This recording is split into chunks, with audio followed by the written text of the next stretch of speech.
નમસ્કાર મિત્રો, હવે ફરી એકવાર આપણે વેજલપુરમાં શિવાલયમાં આવ્યા છે. જે તમે જોઈ શકો છો મારા બાજુમાં બેઠા છે મનીષાબેન.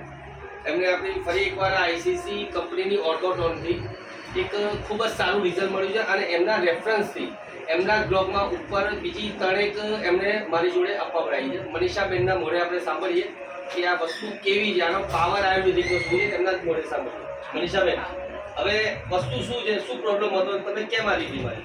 મારે પગની તકલીફ હતી, હું ચાલી નથી શકતી, ટીચરમાં મારે ખાસો ગેપ પડી ગયો હતો, રડી દીધું હતું કે હવે હું ચાલી નહીં શકું.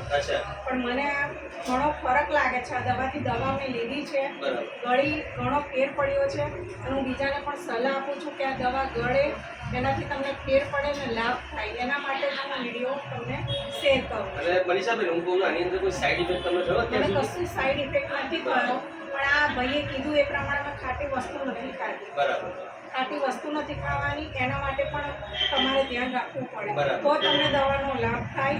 ચરી પાડો તો તમને સાઈડ ઇફેક્ટ પણ નહીં થાય, કશું થશે નહીં ને દવાથી તમને ઘણો ફેર પડશે. બરાબર, ઓકે. તો સાંભળી લો મિત્રો, તમારા સામે જ છે. ધીરે ધીરે એટલા બધા હું રિઝલ્ટ તમારી સામે લઈને આવી રહ્યો છું. પણ કહેવાનો મતલબ શું છે કે જે લોકોને એલોપેથી દવાની આદત પડી ગઈ છે, એ લોકો એલોપેથી તરફ પડ્યા છે. બાકી આપણી જે આયુર્વેદિક જે આઈસીસી કંપની છે, ઓર્થોટોન છે, એ લેશો તો ખરેખર લાભ થશે. હું દર વખતે વિડીયો તમારી સામે લઈને આવું છું. Okay, thank you.